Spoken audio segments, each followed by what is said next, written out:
피의자가 담당 검사를 오빠라고 부르는 게 정상인가? 윤석열 정치검찰의 추악한 민낯에 국민들 경악한다.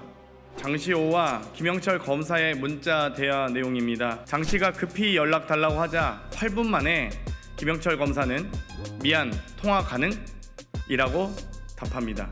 이 정도면 사적 연락 아닙니까? 어떤 검사가 사건 관계인 등에게 오빠라고 편하게 부르게 합니까? 혹시 검찰 내부에 만연한 일이 아닌지 의심스럽습니다. 안녕하십니까? 더불어민주당 최고위원 장경태 의원입니다. 오늘은 장시호 녹취록에 등장하는 김영철 검사를 공수처에 고발하는 기자회견을 사법정의 바로세우기 시민행동과 함께합니다. 저는 지난 수요일 민주당 최고위 회의에서 뉴탐사 보도를 인용하여 장시호 녹취록 일부를 공개하며 김영철 검사를 언급한 바 있습니다. 검사 윤리강령 서문에 세 문장이 있습니다. 검사는 범죄로부터 국민을 보호하고 법의 지배를 통하여 인간의 존엄과 권리를 보장함으로써 자유롭고 안정된 민주사회를 구현해야 할 책임이 있다. 검사는 이 책임을 완수하기 위하여 스스로 높은 도덕성과 윤리의식을 갖추고 투철한 사명감과 책임감을 바탕으로 이 직무를 수행하여야 한다. 검사는 주어진 사명의 숭고함을 깊이 인식하고 국민으로부터 진정으로 신뢰받을 수 있도록 다음의 윤리 기준과 행동 준칙에 따라 실천하고 스스로 그 결과에 대하여 책임을 진다. 또 14조에는 검사는 직무 수행의 공정성을 의심받을 우려가 있는 자와 교류하지 아니하며 그 처신에 유의한다. 15조 검사는 자신이 취급하는 사건의 피해자 등 사건 관계인 기타 직무와 이해관계에 있는 자와 정당한 이유 없이 사적으로 접촉하지 아니한다.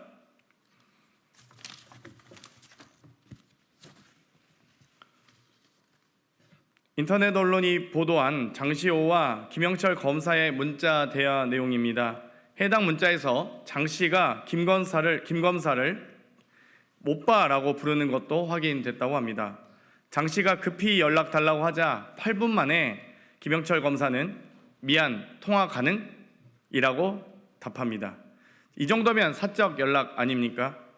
어떤 검사가 사건 관계인 등에게 오빠라고 편하게 부르게 합니까? 혹시 검찰 내부에 만연한 일이 아닌지 의심스럽습니다.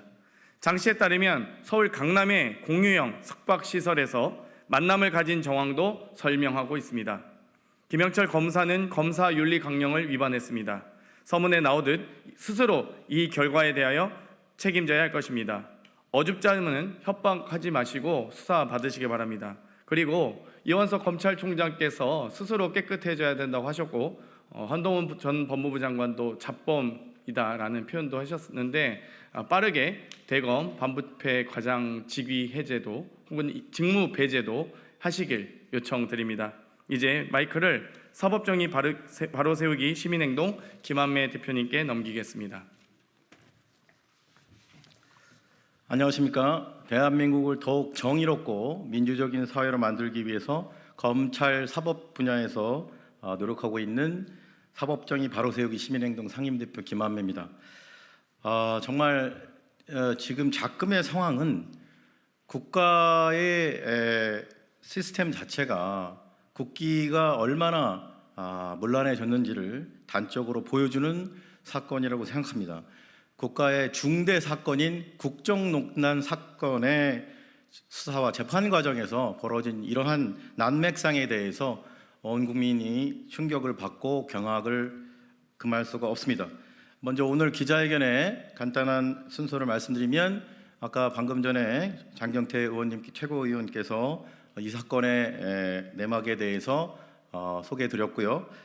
이 사건을 그 모든 언론 중에서 유일하게 최초로 단독 보도한 시민언론 뉴탐사의 강진구 기자님께서 이 사건 소위 장시호 녹음 파일의 보도 경위에 대해서 그리고 이 사건이 얼마나 큰 의미가 있는지 검찰 개혁 차원에서 어떤 의미가 있는지 간략하게 발언해 주시고 그 이후에 사생 명의로 고발하는 이 고발에 관한 기자회견문 낭독이 있겠습니다.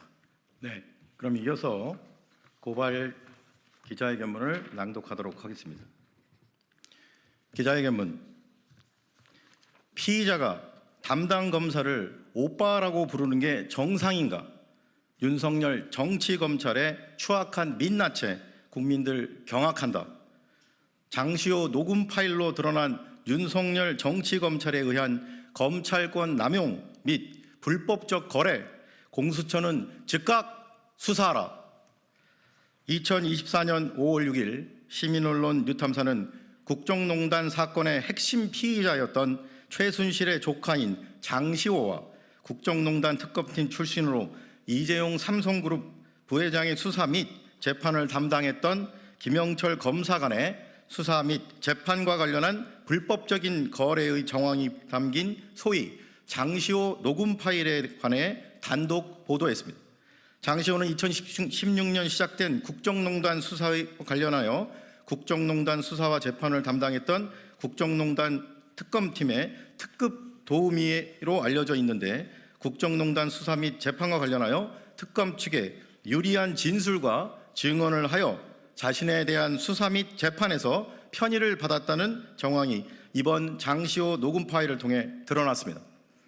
뉴탐사가 보도한 장시호와 장시호의 지인 간의 전화통화 녹음 파일에 따르면 장시호는 김영철 검사로부터 자신의 형량이 징역 1년 6월이 구형되어 징역 1년 6개월의 집행유예 2년이 선고된다는 말을 사전적으로 듣고 안심했으나 2017년 12월 6일 실제 선고된 1심 형량이 김영철의 말과는 달리 징역 2년 6월이었고 법정 구속되어 정신적 충격을 받았다고 합니다.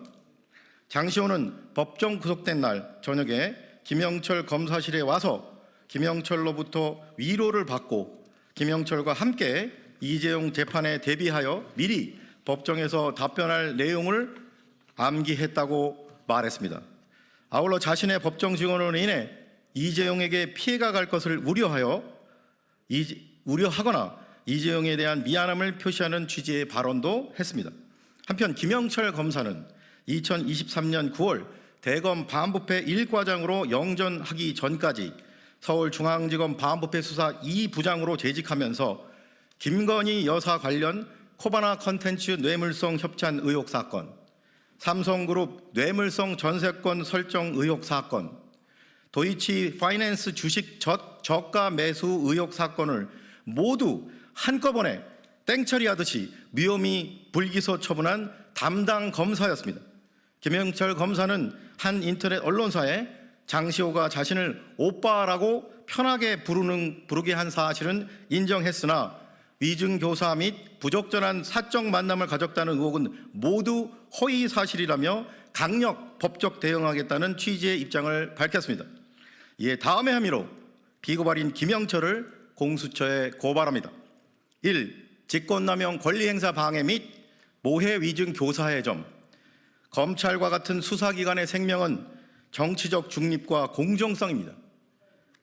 검사가 정치적 중립을 지키지 않는 것은 사실상 부패한 것이나 마찬가지다.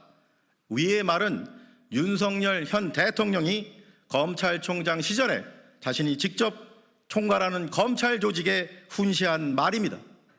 그런데 피고발인 김영철은 국정농단 사건이라는 국가적 중대 사건의 수사 및 공소 유지를 담당하면서 핵심 피의자 및 참고인 신분이었던 장시호에게 삼성그룹 이재용 부회장 재판을 대비하여 검찰 측이 바라는 대로 법정 증언하도록 미리 질문과 답변지를 외우게 하는 등 자신의 직권인 수사권을 함부로 남용한 혐의가 있습니다. 특히 법률에 의하여 선서한 증인이 형사사건 또는 징계사건에 관하여 피고인, 피의자 또는 징계 혐의자를 모해할 목적으로 위증의 죄를 범하는 모해 위증죄는 10년 이하의 징역에 처해지는 중대한 범죄입니다. 그럼에도 불구하고 피고발인 김영철은 검사의 직무권한인 수사권을 함부로 남용하여 이재용 부회장을 처벌할 목적으로 장시호로 하여금 순수한 장시호의 기억에 따른 증언이 아닌 국정농단 특검팀에 유리하게 특검팀이 바라는 대로 법정에서 증언하도록 의무 없는 일을 하게 교사했으므로 직권남용 및 모해위증 교사죄의 죄책을 져야 마땅합니다. 이에 위처럼 피고발인 김영철을 고발하오니 법 앞에 평등이라는 헌법 규정이 국민의 한 사람인 현직 검사에게는 달리 적용되어 형사사법 시스템에 대한 국민의 신뢰를 더욱 붕괴시킨 일이 없도록 피고발인들의 혐의에 대해 철저히 수사하고 엄중히 처벌하여 주기를 사법정의를 바라는 수많은 국민을 대신하여 강력히 촉구하는 바입니다. 2024년 5월 10일 사법정의 바로 세우기 시민행동. 이상으로 기자회견 낭독을 마치고 기자분들의 질문을 백브리핑으로 이동해서 받도록 하겠습니다. 다음 기자회견에 대기하고 계셔서 2분밖에 남지 않아서 백브리핑 공간에서 관련 질문 받도록 하겠습니다. 네, 이상으로 기자회견 마치도록 하겠습니다.